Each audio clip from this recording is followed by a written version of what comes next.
घोटाले के king pin है अरविंद केजरीवाल। ईडी ने बहुत बड़ा बयान दिया है कोर्ट में। साउथ लॉबी को फायदा पहुंचाया है अरविंद केजरीवाल ने, और राउज एवेन्यू कोर्ट में ईडी ने बड़ा दावा किया है और उनका कहना है कि इस पूरे घोटाले के किंग पिन है अरविंद केजरीवाल। तो कुल मिलाकर एफआईआर में भले ही अरविंद केजरीवाल का नाम ना हो, लेकिन यहाँ पर कोर्ट में ईडी ने घोटाले के किंग पिन यानी साजिशकर्ता, पूरे के पूरे घोटाले का अगर कोई किंग पिन है तो वो है अरविंद केजरीवाल, ये कहा है। बलराम, नीरज, माफ कीजिए, नीरज का मैं रुख करूंगी। नीरज, देखिए शोभना, एक जो है बड़ी बात है जो कि ईडी की तरफ से रखी गई है कि केजरीवाल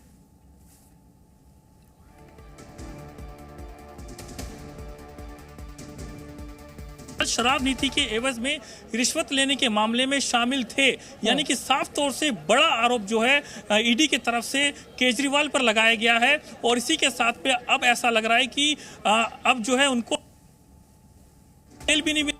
इसी के साथ में अब जिस तरीके से 10 दिनों का जो रिमांड मांगा जा रहा है, तो ये हो सकता है कि 5 से 7 दिनों का रिमांड जो है वो मिल सकता है। लेकिन जिस तरीके से लगातार ईडी की तरफ से जो आरोप हैं वो गंभीर लगाए जा रहे हैं, और इस पूरे जो कि साजिश हुई थी, जिस तरीके से पूरा जो घोटाला हुआ था, नीरज, यहाँ ये भी समझना होगा कि सिर्फ आरोप लगाने से काम नहीं चलेगा। जाहिर सी बात है कि ईडी ने गिरफ्तार किया है तो अपने केस को पुख्ता तरीके से बड़े रूप में वो पेश करने की कोशिश आज कोर्ट में करेगी। लेकिन ये सिर्फ कह देने से कि किंग पिन है, इससे कोर्ट मुझे लगता है कि नहीं कन्विंस होगा। कोर्ट के सामने जरूर दस्तावेज भी ईडी को रखने पड़ेंगे और उसके बाद ही इस रिमांड पर जो दलीलें हैं वो आगे बढ़ेंगी।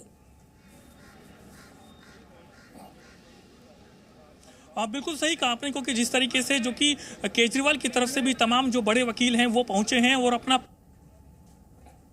नीरज, मैं आपके पास आऊंगी, आपकी आवाज बिल्कुल साफ नहीं है और कट कट कर हम तक आ रही है। टेक्निकल टीम उसको ठीक करेगी। बलराम, मैं आपका रुख करना चाहूंगी। जैसा कि मैं नीरज से भी कह रही थी कि ईडी कह रही है कि घोटाले की साजिश के कर्ता धर्ता है, किंग पिन है अरविंद केजरीवाल। ये सिर्फ दावा करने से काम नहीं चलेगा। मुझे लगता है कि इसके साक्ष्य, इसके कागज भी जरूर आज ईडी ने कोर्ट के सामने रखे होंगे, ताकि 10 दिन की रिमांड ईडी मांग रही है उनको रिमांड मिल सके।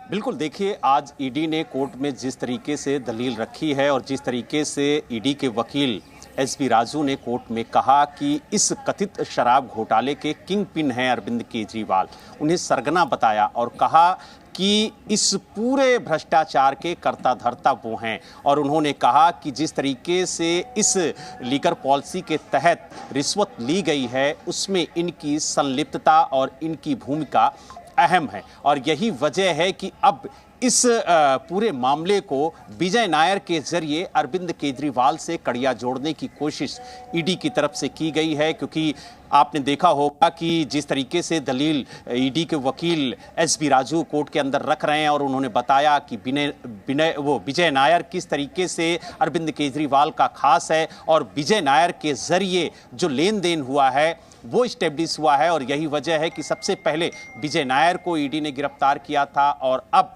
जिस तरीके से विजय नायर के जरिए कड़ियां जोड़ने की कोशिश की जा रही हैं और किंग पिन बताया गया अरविंद केजरीवाल को इस पूरे कथित शराब घोटाले में। तो जिस तरीके से आपने पहले भी देखा होगा कि बीजेपी के नेता बार बार ये कहते नजर आ रहे थे कि अरविंद केजरीवाल किंग पिन हैं इस पूरे भ्रष्टाचार के, और जिस तरीके से दिल्ली के अंदर कथित शराब घोटाला हुआ है उसमें कहीं ना कहीं इनकी जो संलिप्तता है वो अहम है। और उसी तरह से आप देखिए कि अब ईडी ने जो आरोप लगाया है वो भी बेहद गंभीर लगाया है और सीधे इनको सरगना बताया है। अब देखने वाली बात ये होगी कि जिस तरीके से ईडी ने तथ्यों को कोर्ट के सामने रखा है, 28 पन्नों का जो गिरफ्तारी आधार है, जो बेस है, वो कोर्ट को बताया है और कहा कि जिस तरीके से इनकी संलिप्तता है, जिस तरीके से ईडी ने पूरे मामले की जांच की है, लगभग 2 साल तक ईडी ने इस मामले की जांच की और जांच में ये पता चला है कि इस पूरे